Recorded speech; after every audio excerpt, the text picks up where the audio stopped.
أعوذ بالله من الشيطان الرجيم بسم الله الرحمن الرحيم وإذا قيل لهم لا تفسدوا في الأرض قالوا إنما نحن مصلحون ألا إنهم هم المفسدون ولكن لا يشعرون.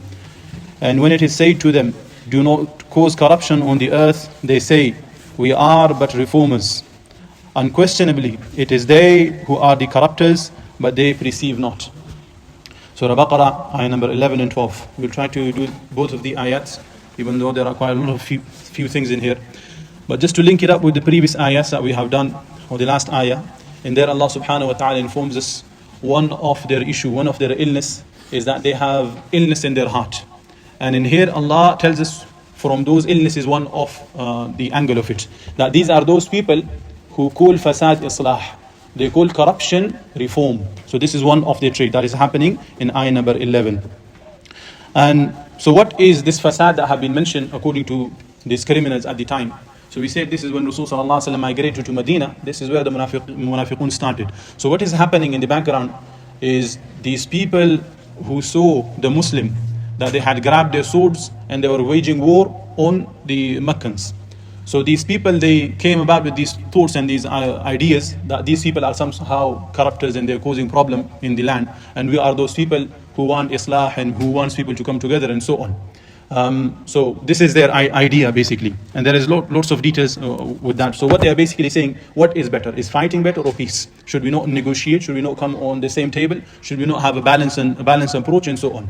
Now, so this is their ideas and they're pushing this on the Muslims. Now, what is the idea with regards to in Islam? What is asal islah? What is asal reform? What is the reality of being a thing which is acceptable in the sight of Allah? That Allah subhanahu wa ta'ala has sent this religion to bring islah in the earth. So this is the priority. This is going to be on top of the list. But what is in the sight of Allah? You see those same people who are causing these corruption, or those people who are calling themselves the islah guys, those people who are calling themselves to be reformers and so on, they are mostly the leaders of the Jew, the scholars of the time. They were the same people who were fighting those Khazraj and Aus, those clans together. They were those same people. However, now Islam is saying that those people who are burying their children alive in the earth, those people who are treating the women like garbage, those people who are pushing around the orphans, those people who are looking down upon the poor people and so on, this is not allowed. This is not going to happen. Now these people somehow has woken up that it's okay, let them be doing whatever they're doing, let's come to common terms, not fight, but they can do whatever they can do in their own land, in their own areas, and you can stay in your own area, even though this was not possible. So this was their idea. Islam has come to remove the filth. So no matter who they are, what they are doing, if Islam is going to live, then they're going to remove the filth. The ulama gives example of this. You see that, like you see the dump of the cow urines, I don't know what they call it, the dumpster, in Portuguese it's called deran, yeah?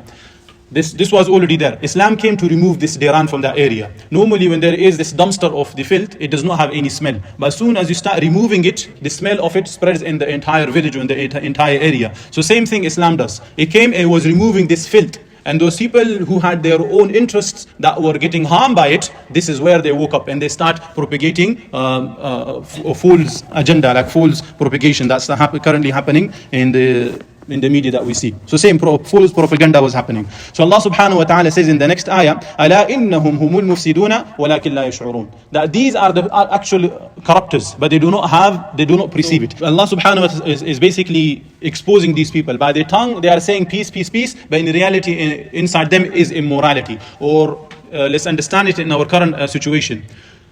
Islam came to bring a system of life. For example, it gave a certain rule of life for the females. It gave a certain rule of life of education and so on. Now these people, you can see that they gave certain rights to the female. Now look at their situation.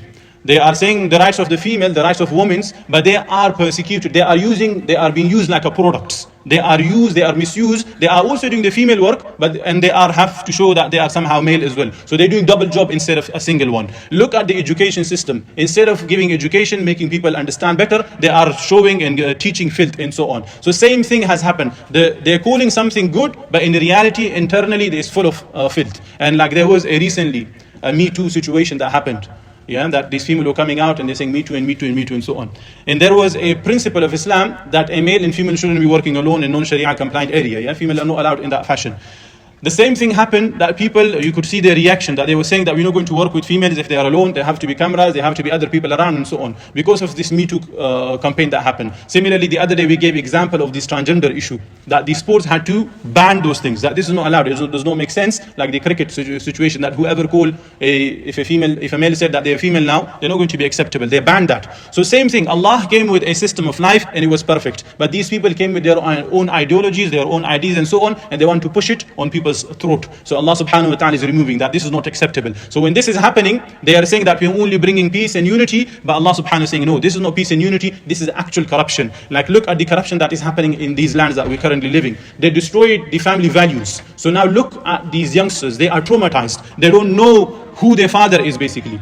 They have family issues. No one is respecting each other and everyone is in their own like animals and so on. Why? Because they thought that their ways are better and they throw the ways which were the ways of Islam, looking after the family, being in unity, having one father basically, not having multiple father, female doing whatever they're doing.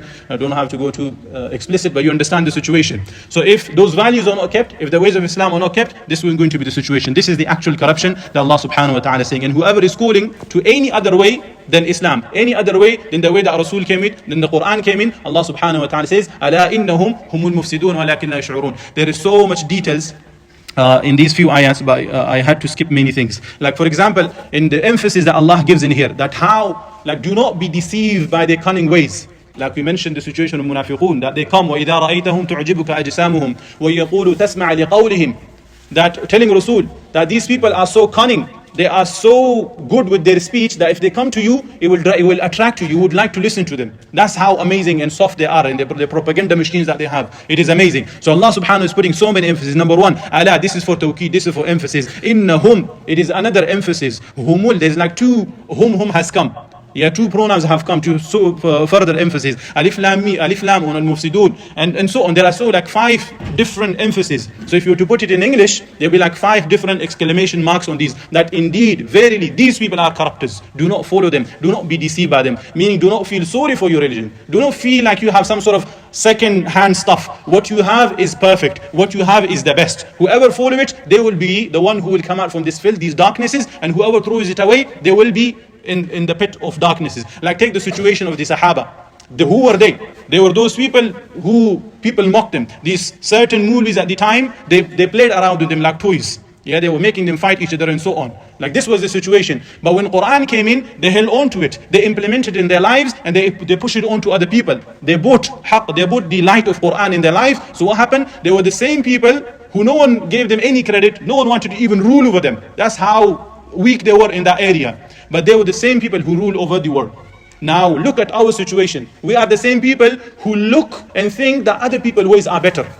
Their ways are the best. Let them bring democracy in our life. Let this system in our life, and this voting system, and this and this and this. We want to follow their ways. So what has happened? Look our situation. We got billions of people. We got many countries. But what are we? We have no value whatsoever. So we have gone the other way around. So may Allah bring us back to the Quran, and may Allah make us from those people who see Quran as the way of Islah.